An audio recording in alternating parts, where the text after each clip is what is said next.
Bismillahirrahmanirrahim. Assalamualaikum warahmatullahi wabarakatuh. Aksi nyata modul 1.4 Budaya Positif. Perkenalkan, saya Parlin Sukawa. Saya berasal dari SMP Negeri 1 Pasir Penyu, Kabupaten Indragiri Hulu, Provinsi Riau. Saya merupakan CGP Angkatan ke-8. Dalam hal ini saya dibimbing oleh Bapak Ahmad Fahri Hutauruk MPD sebagai fasilitator dan Ibu Jaliarni SPD MPD sebagai pengajar praktik. Bismillahirrahmanirrahim. Assalamualaikum warahmatullahi wabarakatuh.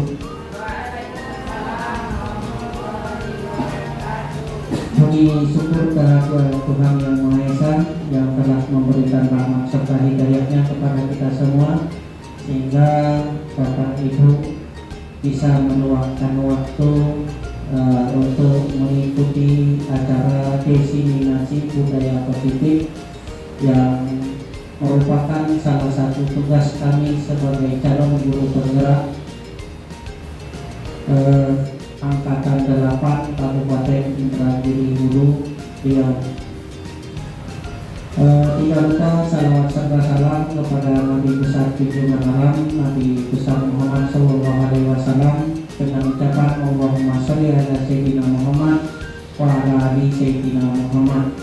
Semoga kita di akhir nantinya mendapat syafaat dari beliau. Amin ya rabbal alamin.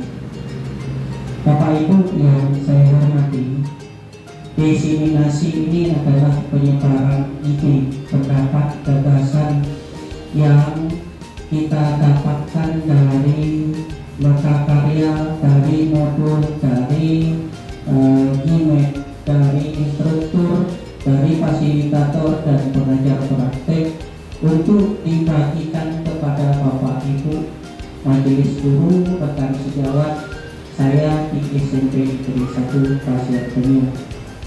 Nah, yang akan saya sampaikan di sini adalah tentang budaya positif, ya, budaya positif. Tapi sebelum itu, perkenalkan dulu, saya Parlin Sukawa, SPD MPD, calon guru penggerak Angkatan 8 Kabupaten Indragiri Hulu, Provinsi Riau.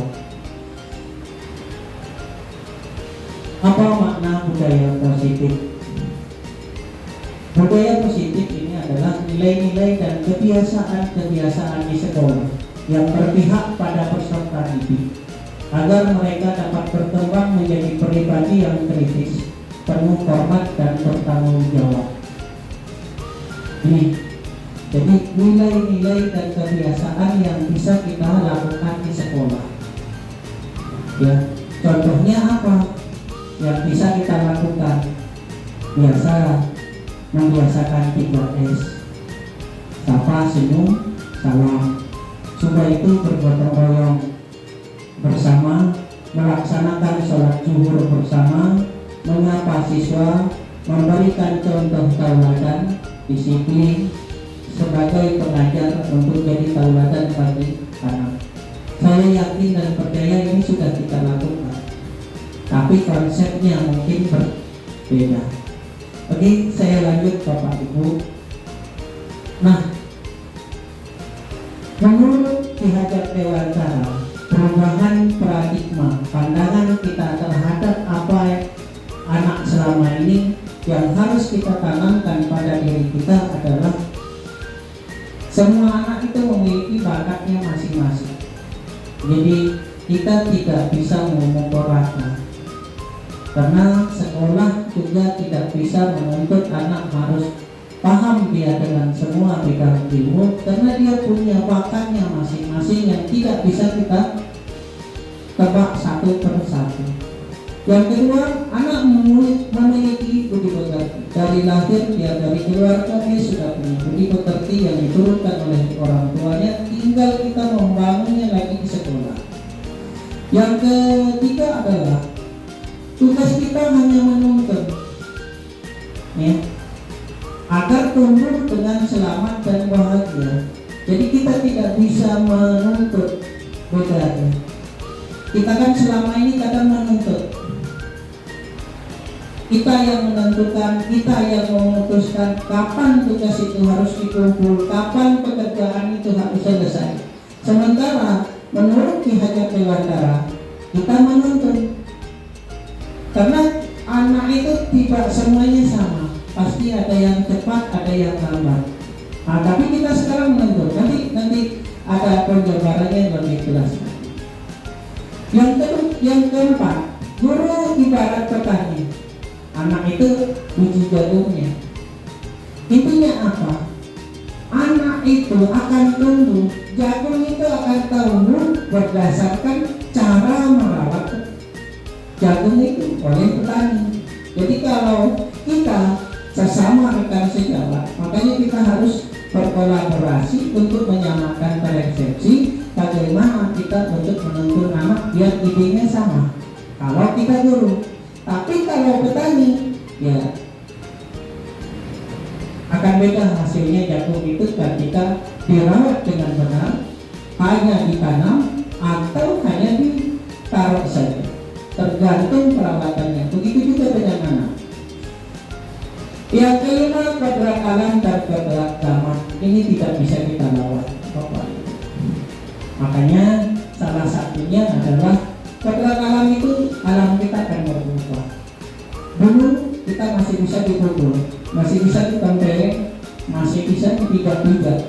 Sekarang nggak bisa lagi. Itu udah alamnya. Nah, zaman ini kaitannya dengan teknologi.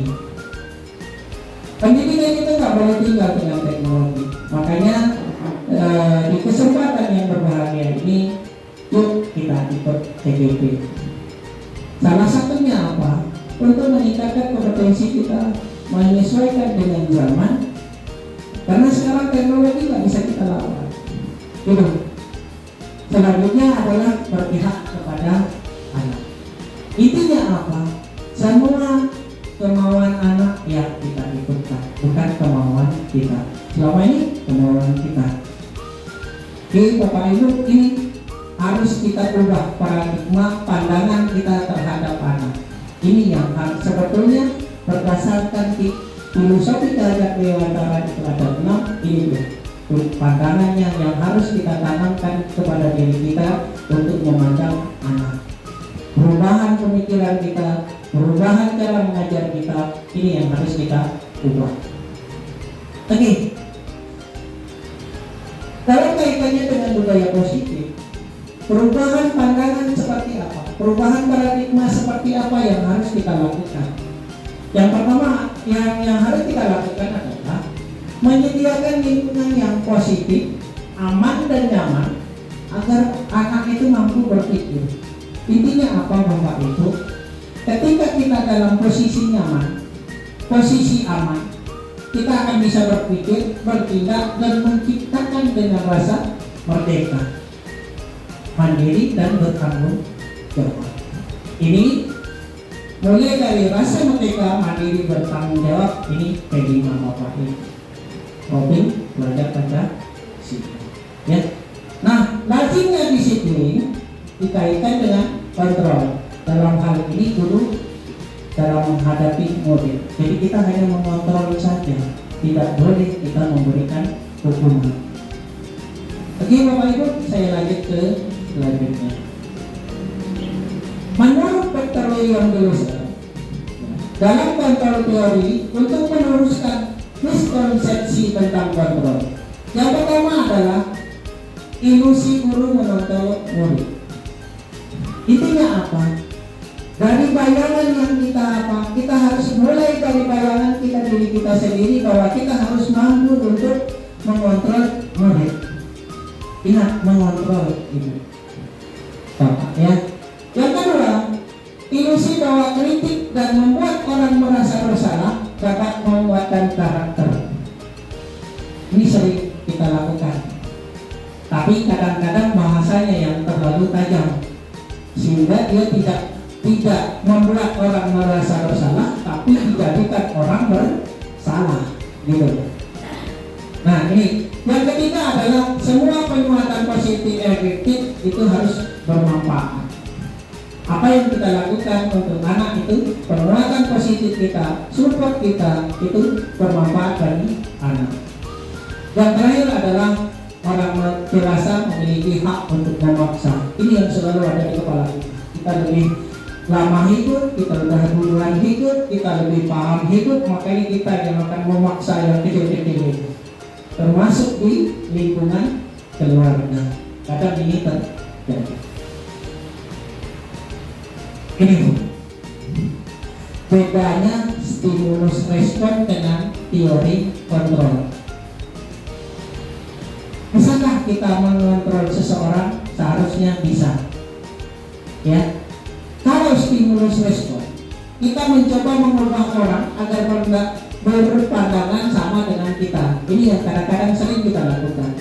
Apa yang kita sampaikan, apa yang kita pahami, apa yang kita ketahui, harus orang juga mau mengetahui dan memahami cara itu. Baik juga dalam hal belajar. Bagaimana kita selama ini menyelesaikan pekerjaan itu, begitu juga kita harus menuntut anak untuk menyelesaikan dengan cara kita. Padahal harusnya kita berusaha memahami pandangan orang lain tentang dunia. Karena kita tidak sendiri di dunia ini, dan orang juga lain. Kembali ke anak tadi, anak itu punya bakat dan cara untuk mandiri. Jadi tidak bisa kita pakai. Perilaku buruk dilihat sebagai suatu kesalahan.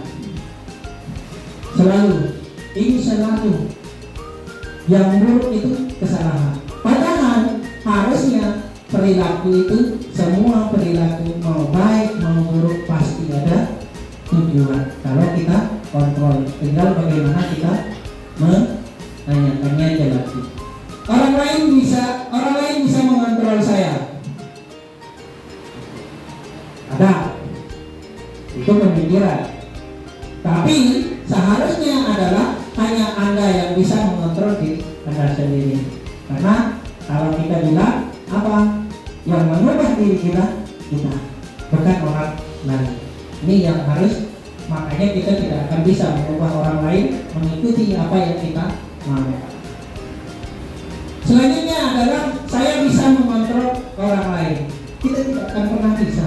Orang lain tidak bisa mengontrol kita tidak pernah. Karena orang lain juga akan mengontrol dirinya sendiri, kita juga akan mengontrol diri kita sendiri. Pemaksaan ada pada saat rujukan gagal. Karena ini terjadi sering. Paksaan itu akan kita lakukan ketika dengan rujukan gagal. Padahal harusnya kolaborasi dan kesepakatan menciptakan pilihan-pilihan baru. Jadi kalau kita memberikan solusi yang baru. Model berpikir menang atau kalah. Itu yang kadang-kadang juara atau enggak.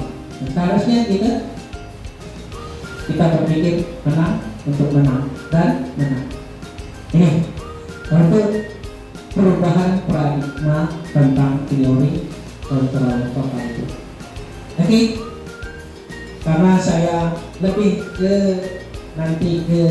keyakinan kelas, maka saya budaya positifnya saya pindah ke disiplin. Disiplin itu apa? Sering kita kaitkan tata tertib, ya, teratur dan kepatuhan pada peraturan dan juga dihubungkan dengan hukuman. Padahal itu sangat berbeda, karena belajar dengan disiplin tidak harus dengan memberikan hukuman. Justru itu adalah salah satu alternatif terakhir, dan kalau perlu tidak digunakan sama sekali. Selama ini kita seperti itu, tidak mengikuti aturan hukum, tidak melanggar aturan hukum. Nah, itu seharusnya hukuman itu tidak dilakukan sama sekali, karena disiplin itu seperti itu tadi yang sebelum kontrol tadi, kita yang akan mengubah. Jadi kalau kita mau terbangun pun mata pagi, kalau badan nggak mau kita kontrol, nggak bisa kita kontrol untuk bangun dari tempat tidur itu, walaupun mata terbangun, dia nggak akan bangun dari tempat tidur itu. Itu yang maksudnya mengontrol. Oke, menurut Ki Hajar Dewantara menyatakan bahwa untuk mencapai kemerdekaan atau dalam konteks pendidikan kita saat ini, dan untuk menciptakan murid yang merdeka, syarat utamanya adalah harus ada disiplin yang kuat. Disiplin adalah disiplin diri, yang dimiliki oleh motivasi internal. Jika kita tidak memiliki motivasi internal, maka kita memerlukan pihak lain untuk mendisiplinkan kita. Apa maksudnya motivasi internal, Bapak Ibu? Itu motivasi dari diri kita. Jadi kalau peraturan, tata tertib, ya itu motivasi dari luar, motivasi eksternal. Jadi kalau kita masih mematuhi tata tertib itu biasanya takut kena hukuman. Sama kalau Bapak Ibu naik kendaraan, helm, kalau kesadarannya sendiri bukan karena polisi, maka polisi nggak pakai helm, berarti motivasinya masih eksternal. Tapi kalau mau jalan agak dekat pakai helm, itu sudah demi keselamatan, itu sudah motivasi internal, gitu. Itu aja contoh dari yang diinginkan oleh kinerja dewan tanah. Nah, ini yang saya sampaikan barusan. Jadi gini, untuk menghindari ketidaknyamanan dan hukuman, apa yang terjadi apabila saya tidak melakukan? Apa yang terjadi kalau saya melanggar peraturan ini? Apa yang terjadi kalau kecil-kecil dulu? Apa yang terjadi kalau saya tidak buat PR? Apa yang terjadi kalau saya pecahkan piring mama? Itu kenapa? Dia tidak memecahkan piring mama itu karena apa? Takut mamanya marah. Gitu. Berarti dari kita melakukan bertanggung jawab, belajar bertanggung jawab bahwa itu piring itu milik kita, jadi kita harus jaga. Nah itu baru dari kita menang. Ini yang kedua, untuk mendapatkan imbalan. Kalau yang pertama tadi kalau hanya untuk menghindari ketidaknyamanan dan hukuman, yang kedua adalah mendapatkan imbalan. Maaf Bapak Ibu, ketika kita melakukan mengajar, kadang kita mengasih penghargaan dengan anak, reward minimal bagus jawabannya. Ini masih motivasi eksternal dan itu membuat anak ketergantungan. Jadi dia akan termotivasi karena pujian, bukan termotivasi untuk pengetahuan. Makanya reward dan imbalan itu tidak dibolehkan lagi untuk kurikulum merdeka. Nah, bagaimana motivasi internal dan tujuannya disiplin positif adalah untuk menghargai diri sendiri, menjadi insan sesuai harapan kita. Itu tadi. Berdasarkan kesadaran dan tanggung jawab serta motivasi dari diri sendiri, maka itu akan menjadikan kita menjadi motivasi internal. Oke. Nah, dalam budaya positif, di dalam dunia positif, dia punya anak lagi, yakni lingkungan positif, keyakinan kelas, dan peraturan kelas. Saya nanti akan ke keyakinan kelas Bapak Ibu. Ini dia Ibu. Keyakinan kelas, hukuman dan penghargaan. Mengapa tidak peraturan saja? Mengapa harus keyakinan kelas? Mengapa kita memiliki peraturan harus menggunakan helm bila mengendarai kendaraan roda 2? Itu tadi. Karena ini kalau kita tidak menggunakan helm, kalau kita masih berpikir kalau kita tidak memakai helm nanti akan ditangkap polisi, atau ketika kita memakai helm nanti akan mendapat jadi pengendara baik, disiplin, itu masih hukuman dan penghargaan. Tapi kalau mengapa kita memiliki peraturan harus menggunakan helm bila mengendarai kendaraan roda 2? Hanya untuk keselamatan dalam berkendaraan yang ditanamkan dari diri sendiri, itu baru keyakinan. Nah, keyakinan itu kan kita tuangkan dalam kelas, ya. Bapak Ibu, keyakinan kelas itu apa itu keyakinan kelas? Keyakinan kelas adalah nilai-nilai kebajikan atau prinsip-prinsip universal yang disepakati bersama secara universal, lepas dari latar belakang suku, negara, bahasa maupun agama. Menurut Kesen, suatu keyakinan akan lebih memotivasi seorang dari dalam, ya, atau intrinsik. Seseorang akan lebih bersemangat untuk menjalankan keyakinannya daripada hanya sekedar mengikuti serangkaian peraturan yang ada. Oke, bagaimana kita membentuk keyakinan kelas? Keyakinan kelas bersifat abstrak dari peraturan yang lebih rinci dan konkret. Keyakinan kelas berupa pernyataan-pernyataan yang universal. Yang ketiga, pernyataan keyakinan kelas senantiasa dibuat dalam bentuk positif. Keyakinan kelas sebenarnya tidak terlalu banyak sehingga mudah diingat dan dipahami. Semua warga kelas sebaliknya ikut berkontribusi dalam membuat kegiatan kelas lewat curhat pendapat. Ini yang akan saya lakukan setelah kegiatan ini, Bapak Ibu. Bersedia meninjau kembali keyakinan kelas di waktu tertentu atau di waktu yang lain. Oke, ini dia perbedaan peraturan dengan keyakinan. Kalau peraturan selalu kembalikan buku ke tempatnya, nah keyakinan kelas tadi harus universal. Dia kamu tinggal jawab, tanggung jawab. Jadi ketika dia mengambil buku, dia sudah harus mengembalikan di mana dia mengambil. Dilarang mengganggu orang lain, menghormati orang lain dan diri sendiri. Hadir di sekolah 15 menit sebelum pembelajaran dimulai, ya. Menghormati orang lain, komitmen pada tujuan. Ya, ini beda antara keyakinan kelas dengan peraturan. Dilarang melakukan kekerasan, keselamatan dan menghormati orang lain. Dilarang menggunakan narkoba, itu cukup dengan sebetulnya menjaga kesehatan. Ya. Berganti atau menunggu giliran, menghormati orang lain atau kesabaran. Menggunakan masker itu untuk keselamatan, sama dengan helm tadi. Oke, Bapak Ibu, dihukum oleh penghargaan. Ya, pengaruh jangka pendek dan jangka panjang. Ya, penghargaan itu menghukum, Bapak Ibu. Reward itu menghukum. Ya, reward itu menghukum.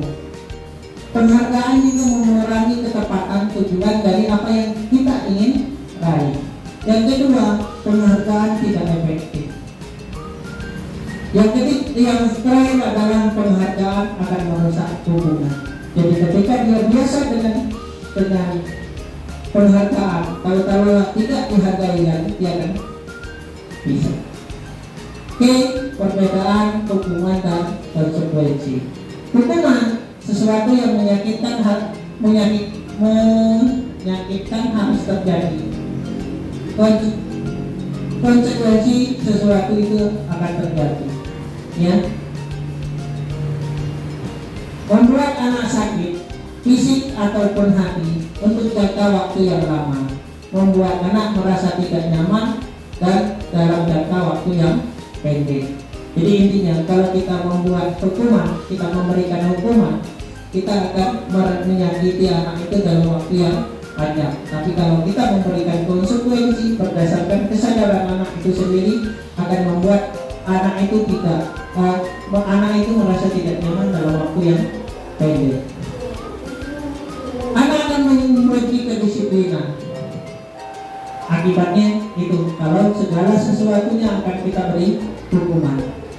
Makanya kalau kita hukuman itu kita ganti konsekuensi, dia akan menjadi menghargai disiplin. Pemaksaan itu, kalau hukuman itu dia melakukan secara terpaksa, tapi kalau konsekuensi itu stimulus tanggapan berdasarkan tanggapan dari anak-anak itu sendiri. Mendorong anak untuk menyakiti diri sendiri itu hukuman.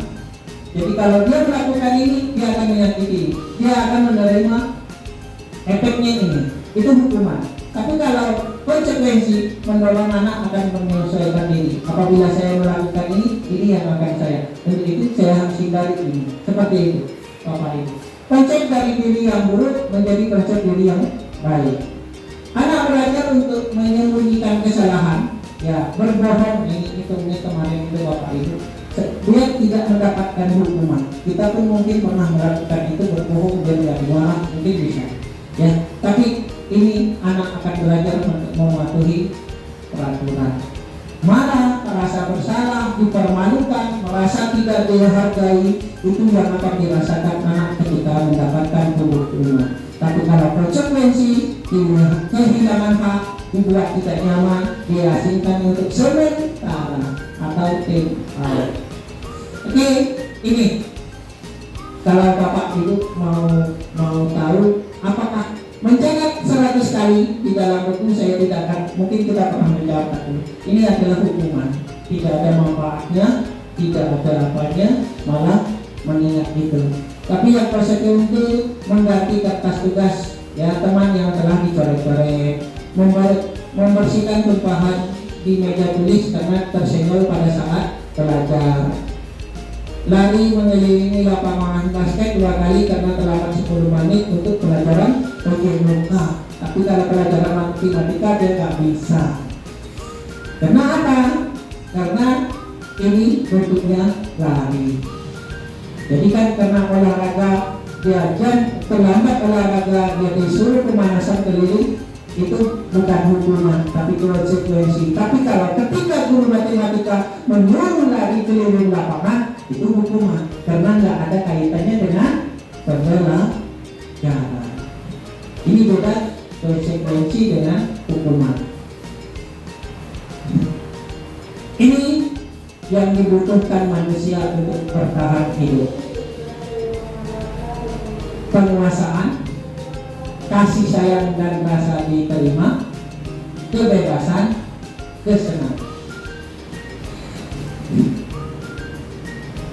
Yang mengatur ini adalah kita manusia. Setiap manusia yang hidup akan berusaha bertahan dan hidup. Untuk bertahan hidup, dia akan berusaha untuk mendapatkan keempat ini: penguasaan, kekuasaan, kasih sayang dan rasa diterima, kebebasan, dan kesenangan. Begitu juga dengan anak. Oke, di sini ada saya contoh.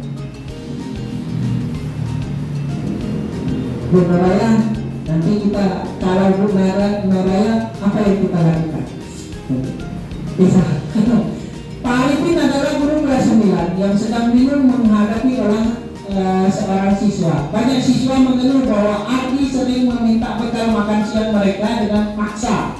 Jika Anda menghadapi situasi seperti Pak Arifin, apa yang akan Anda lakukan? Menurut Anda, apa alasan Ardi melakukan hal demikian? Jadi ini ada kasus Bu Noraya, Pak Win, Kak Ros, ada anak yang selalu meminta bekal temannya dengan cara paksa. Nah, kalau Bapak Ibu menemukan itu dan tahu itu, bagaimana menghadapi situasi itu? Apa yang akan dilakukan? Dan menurut Anda, kenapa Ardi melakukan itu? Ada? Buat ya?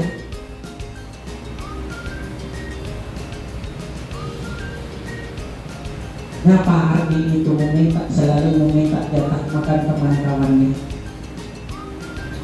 dengan paksa?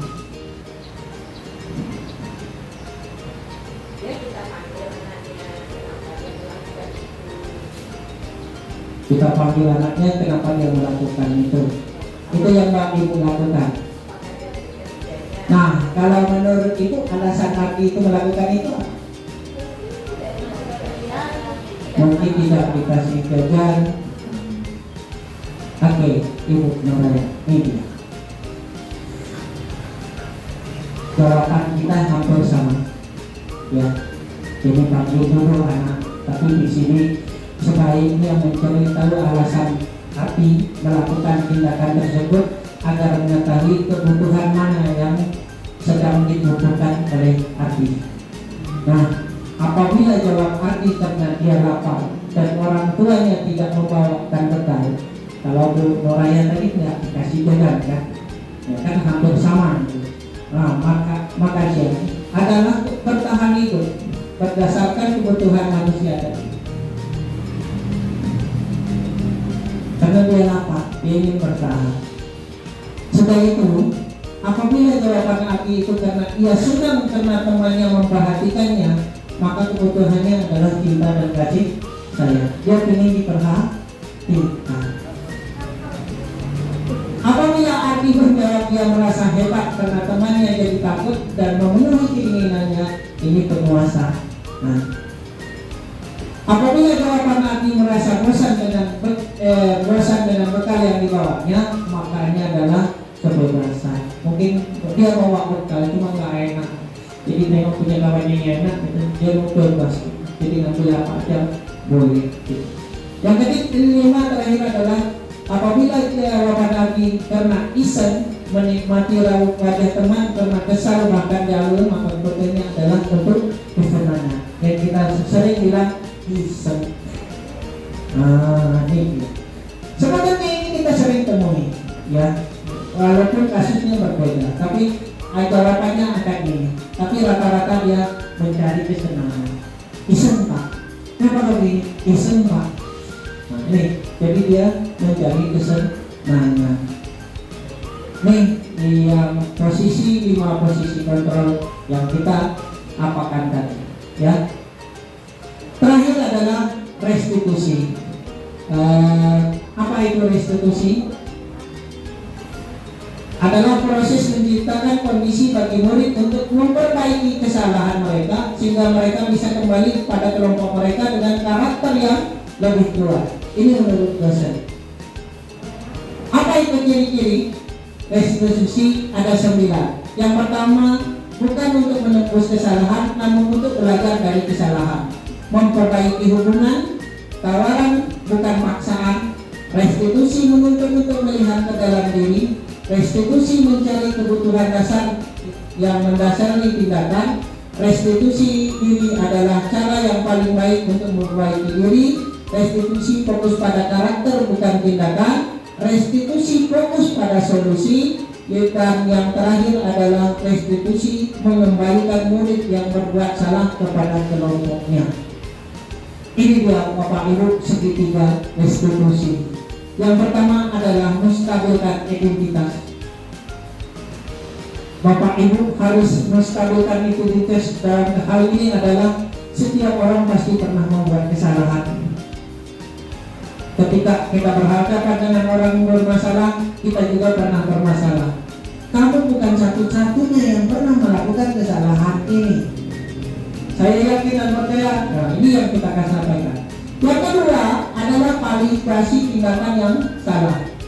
Yang pertama adalah ada cara yang lebih efektif untuk mendapatkan apa yang kamu butuhkan, atau kamu tentu punya alasan mengapa melakukan itu. Dan terakhir adalah menyamakan keyakinan. Nilai apa saja yang telah kita sepakati berdasarkan keyakinan kelas atau sekolah tadi. Dan yang terakhir, kamu ingin jadi orang seperti apa. Terima kasih Bapak Ibu atas perhatiannya. Demikianlah diseminasi dari saya. Saya akhiri. Wabillahi taufiq wal hidayah. Wassalamualaikum warahmatullahi wabarakatuh.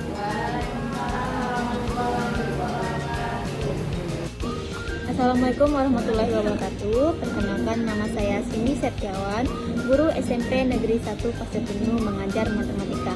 Baiklah, saya akan memberikan refleksi diseminasi budaya positif yang telah disampaikan oleh Pak Kardin Sukawa. Sebelumnya, untuk Bapak Kardin Sukawa, materi yang disampaikan sangat bermanfaat dan penyampaiannya pun sangat mudah dipahami. Hal yang saya pelajari dari materi yang diberikan, bahwa kita sebagai guru adalah suri tauladan bagi murid. Nah, kita harus menggambarkan hal-hal yang positif karena kita akan dicontoh oleh murid kita. Terima kasih.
Assalamualaikum warahmatullahi wabarakatuh. Perkenalkan, nama saya Aska Purnama Fitri. Saya senang sekali bisa berdiskusi dengan Pak Farin, dan pendapat saya tentang mengenai keyakinan kelas adalah bisa menjadikan siswa disiplin, bertanggung jawab dan belajar, dan bisa sebagai motivasi sehingga belajar mengajar pun menjadi nyaman. Mungkin itu saja yang dapat saya sampaikan. Saya akhiri dengan wassalamualaikum warahmatullahi wabarakatuh. Demikianlah aksi nyata saya untuk modul 1.4. Saya akhiri, wabillahi taufiq wal hidayah. Assalamualaikum warahmatullahi wabarakatuh. Salam guru penggerak, bergerak, bergerak, menggerakkan.